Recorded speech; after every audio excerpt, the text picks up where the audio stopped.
semuanya, welcome back my YouTube channel. Oke guys, di video kali ini aku akan kembali lagi membahas soal TKA Kimia ujian SIMAK UI 2019. Oke, nanti aku akan juga bahas soal ujian SIMAK UI yang tahun 2020. Yang pasti kalian stay tune terus di video ini. Jangan lupa untuk like, comment, dan subscribe, dan bantu share juga ke teman-temannya biar channel ini menjadi channel edukasi yang berkembang, dan tentunya aku akan lebih semangat lagi untuk bikin videonya. Oke, jadi sudah sediakan kertas dan bukunya. Yuk kita bahas soal yang pertama, atau disebut juga dengan soal nomor 46 ya.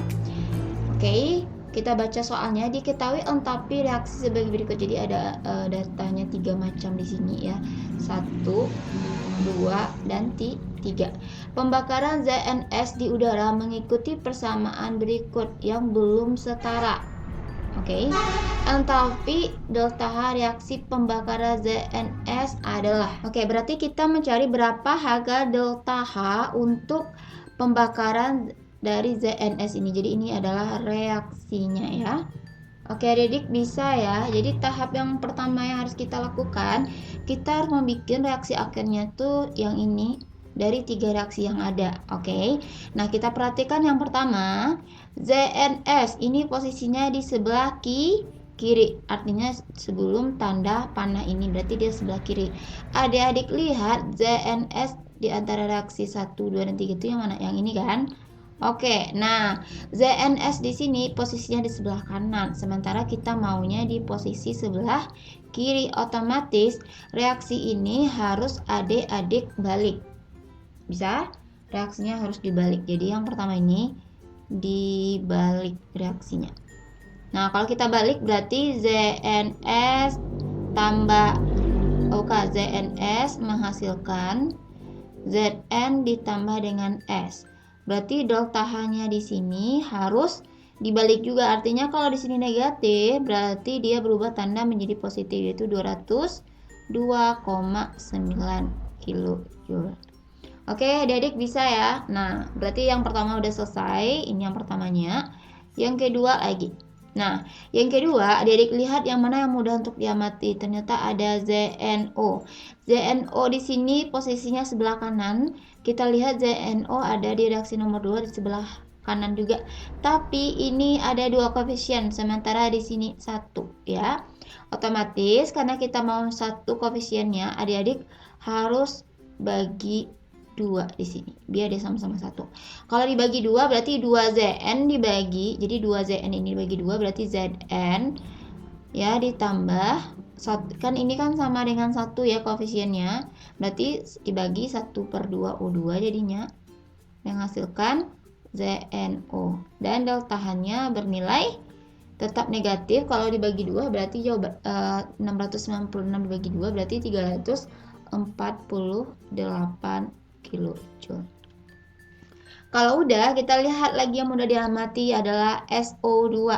Nah, SO2 di sini posisinya sama-sama di kanan ya, di sini juga di kanan, dan dia sama-sama 1 koefisiennya. Di sini juga 1. Jadi ini nggak diapa-apain, berarti ini tetap ditulis seperti biasa. Kalau kita tulis berarti ini S ditambah O2 menghasilkan SO2, dan delta H-nya adalah minus 296,1 kilojoule. Dan kalau kita jumlahkan ya, berarti kalau ruasnya ada 1 di kanan di kiri dan dia sama, berarti dicoret. Berarti kan kita pakai warna yang berbeda ya. Kira-kira menurut adik-adik yang sama di situ yang mana? Kita lihat yang pertama ya. ZNS memang 1 di sini, berarti Zn di sini di kiri, ada pula di kanan, berarti kita coret. Lalu S bisa kita coret juga, dan sisa cuma itu doang ya. Bisa kira-kira? Sehingga kalau kita tulis semuanya ini ZNS ditambah setengah tambah 1 adalah 3/2 ya, atau 1,5 3/2O2 menghasilkan ZNO ditambah dengan SO2, dan di sini harus kita tambahin juga di sini. Jadi ini kalau kita jumlahin ini semuanya adalah minus 441,2 kilojoule. Nah, jadi jawaban yang benar adalah option C. Jadi kalau adik-adik lihat reaksinya sama kan, tapi ini kan katanya belum setara. Nah, kalau kita setarakan Zn di kiri 1, kanan juga 1, S-nya juga sama-sama 1. Lalu oksigen di sini ada 1 nih, 1 di sini tambah dengan 2, berarti ada jumlah oksigennya 3 ya. Jadi kalau misalnya kita mau jadiin di sebelah kiri 3, harusnya ini jadiin 3/2, karena 3/2 dikali 2 adalah 3, berarti jumlah atom di kiri oksigen 3 dan di sebelah kanannya juga 3. Gampang ya adik, jadi jawabannya adalah option C. Next, soal nomor 47. Di sini ada soal elektrolisis 1 liter larutan CuSO4 ya dengan elektroda platina. Jadi dia dalam wujud larutan CuSO4 dan elektrodanya platina atau disebut dengan PT ya. Menghasilkan deposit logam Cu sebanyak 3,172 gram pada katoda. Jadi dihasilkan suatu padatan logam ya. Berapakah volume gas yang dihasilkan pada anoda dalam keadaan STP? Oke. Nah, kalau ditanya adalah volume oksigen dalam keadaan STP, berarti kita cari ke ini ya, rumusnya mol dikali dengan 22,4 liter. Nah, ini rumusnya. Nah, tapi kita nggak tahu gas yang dihasilkan di anoda tuh gas apa. Jadi caranya, adik-adik dulu bikin reaksi katoda dan anoda. Misalnya CuSO4, itu kan terurai menjadi Cu2 positif tambah SO4 2 negatif, berarti ada reaksi pada katoda dan ada pada anoda. Oke, pada katoda adik-adik lihat yang kationnya, pada anoda adik-adik lihat anionnya. Nah, pada katoda kita juga perlu lihat larutannya juga ya. Misalnya kalau dia larutan dari logam Cu, berarti dia kan ada beberapa aturan, adik-adik bisa lihat sebelah kiri. Selain dari golongan 1A, 2A, dan 3A, walaupun dia larutan, berarti yang akan tereduksi pada katoda ini adalah logam itu sendiri. Berarti kalau kita bikin, kita salin aja lagi Cu2 positif tambah 2 elektron menghasilkan Cu. Jadi adik-adik ingat pelajaran kelas 12 ya. Karena ini masih baru-baru kan materinya gitu. Lalu kalau pada anoda, adik-adik lihat anionnya. Dia SO4 2 negatif dan dia elektrodanya PT. Oke, kalau misalnya dia selain logam CPTAU, jadi kalau dia selain CPTAU, berarti dia adalah logam yang tidak akan bereaksi. Ya, berarti tidak akan bereaksi. Yang bereaksi itu siapa ya? Udah pasti si SO4 2 negatif ini. Nah, kalau kita lihat, kalau seandainya dia sisa asam oksi atau SO4 2 min yang direaksi pada anodanya, berarti yang akan mengalami oksidasi adalah si air. Jadi dia 2H2O menghasilkan 4H positif ditambah O2 ditambah dengan 4 elektron. Oke, jadi kalau kita jumlahkan ya, jadi aku akan sediakan aturan sebelah kiri, jadi tolong dipahami itu dulu ya, karena itu sifatnya dihafal gitu. Oke, bisa adik-adik? Kita lanjutkan ya. Nah, berarti karena kita mau menjadikan reaksinya satu reaksi total yang di bagian bawahnya, otomatis ini nih karena dia ada dua koefisiennya 4 sama 4, berarti kita eliminasi ini kali 2, ini dikali 1. Nah, berarti 2 kali Cu berarti 2 Cu2 positif ditambah 2 elektronnya udah habis ya, karena nanti 2 kali 2 4 bakalan habis sama yang di sini. Jadi bisa kita coret. Ditambah 2H2O ya, 1 kali H2O, baru kita reaksi hasil akhirnya ini 2 Cu, 2 kali Cu ditambah 4H positif ditambah dengan O2. Nah, jadi ini adalah hasil akhirnya ya. Terus katanya kita kan sebenarnya mencari mol, tapi kita harus cari dulu mol yang udah diketahui. Misalnya di sini kan kita bisa mencari mol dari 3,175 gram logam Cu pada katoda. Jadi si Cu ini dia memiliki massa. Jadi kalau kita cari mol itu kan gram dibagi dengan AR. Jadi kalau kita masukkan gramnya diketahui di sini kan 3,1725 dibagi dengan AR. Kan si Cu ini AR-nya diketahui di soal sebesar 63,5. Jadi kita bagi 63,5. Sehingga hasilnya adalah 0,05 mol. Nah, katanya kita kan di sini mencari berapakah volume gas yang dihasilkan pada anoda. anoda di sini tuh yang dihasilkannya bentuk gas ya oksigen, otomatis adik-adik harus mencari juga berapa mol dari si oksigen ini gitu. Nah, kita pakai perbandingan koefisien. Nah, kalau kita mau mencari mol oksigen berarti kan ini koefisiennya 1 nih teman-teman. Ini 2, ya kan? Berarti ini kita jadiin 1/2 dikali 0,05. Jadi setengahnya berapa gitu ya. Berarti jawabannya 0,025 mol. Nah, ternyata udah dapat kita mol dari oksigen kan. Di sini kan dia menanyakan volume gas yang dihasilkan pada rendah, berarti otomatis ini volume dari oksigen. Jadi dapatlah molnya 0,025 dikali dengan 22,4 liter. Sehingga jawabannya adalah 0,56 liter. Jadi adik-adik cari dulu, yang pertama adalah reaksinya, yang kedua mol dari si Cu, yang ketiga mol dari si oksigen, dan yang terakhir adalah berapa volumenya dalam keadaan STP. Jadi ini rumusnya ya adik-adik, nggak boleh diganti juga. Oke, jadi jawabannya adalah option D. Gampang ya, kita lanjut ke soal nomor 48. Oke, di sini reaksi pembentukan gas NOBr itu dari gas NO tambah Br2 mengikuti persamaan berikut.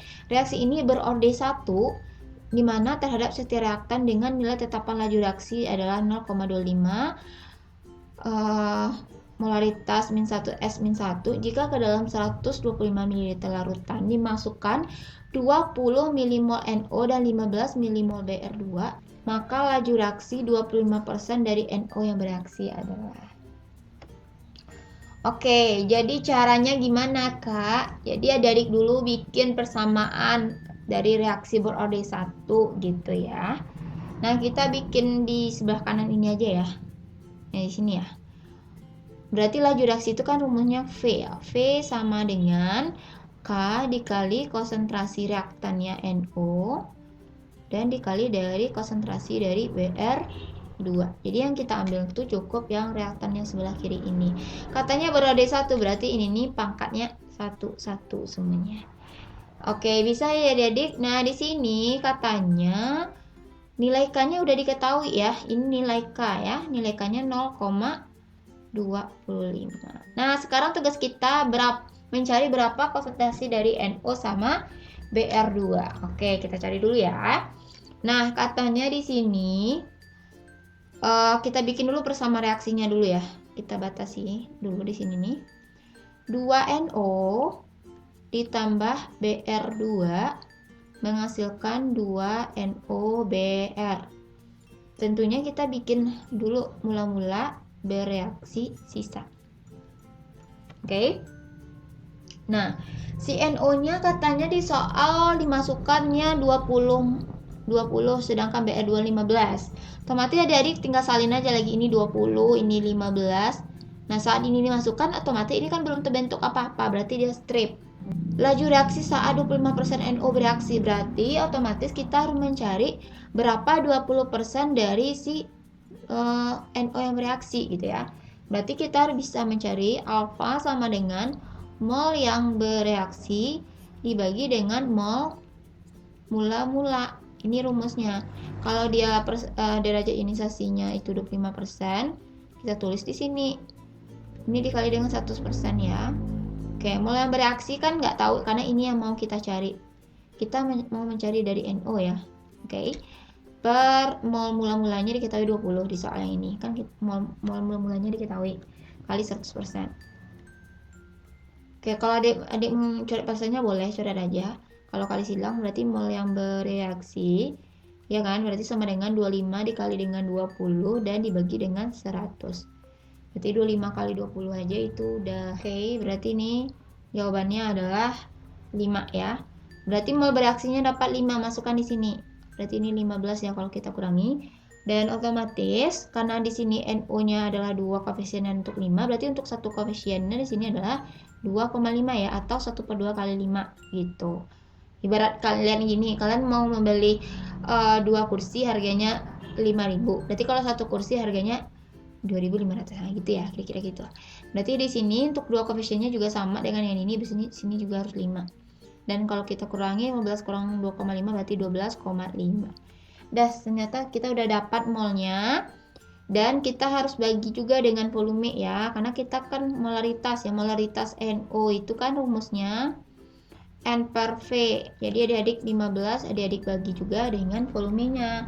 Volume yang kita pakai adalah volume total ya, yaitu 125. Jadi adik bagi 125.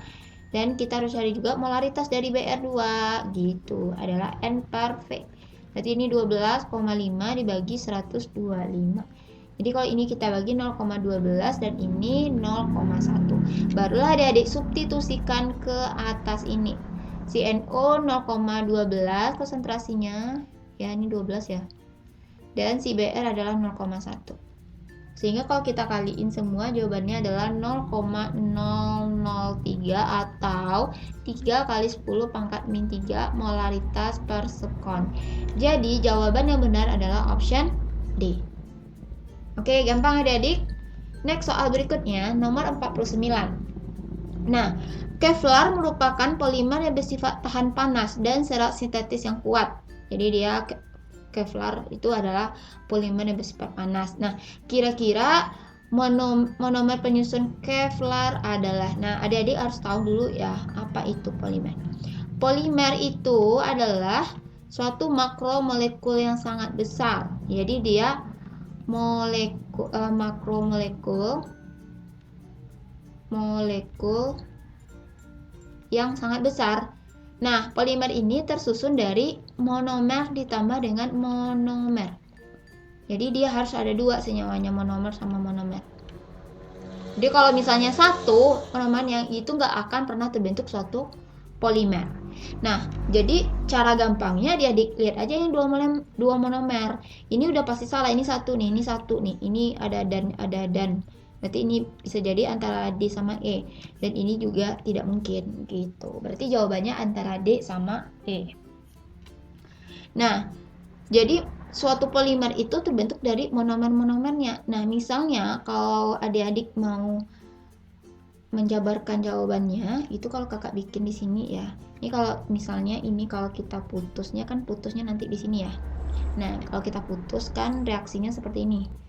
Berarti ada reaksi si N, ada strukturnya seperti ini. Nanti ada si N, ada H dan ada H. Jadi dia awal mulanya dia harus seperti ini dulu nih. Ya kan? Ada rangkapnya di sini. Ini segi 6 ya. Oke, dan di sini 1, ya kan? Nah, dia harus seperti ini monomer yang pertama. Lalu baru ada kita tambahin yang kedua itu dengan si yang gugusnya di sini ada CO ya. Berarti di sini kita bikin adanya yang seperti ini dulu ya. Nah, lalu di sini ada CO.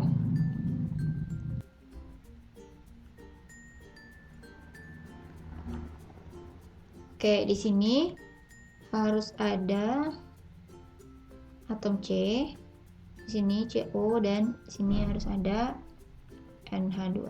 Nah, jadi syarat suatu monomer tuh kalau kita mau membentuk polimer, di ujungnya ini dia nggak boleh, maksudnya di sini tuh nggak mungkin hanya ada satu. Kalau hanya hilang satu, otomatis dia tidak akan terbentuk suatu NH di sini, ya kan? Kalau misalnya hanya di sini kita hilangkan nih H aja, nggak, nantinya dia bakalan lepas hanya di sini satu dan membentuk, nanti dia melepaskan H2O gitu.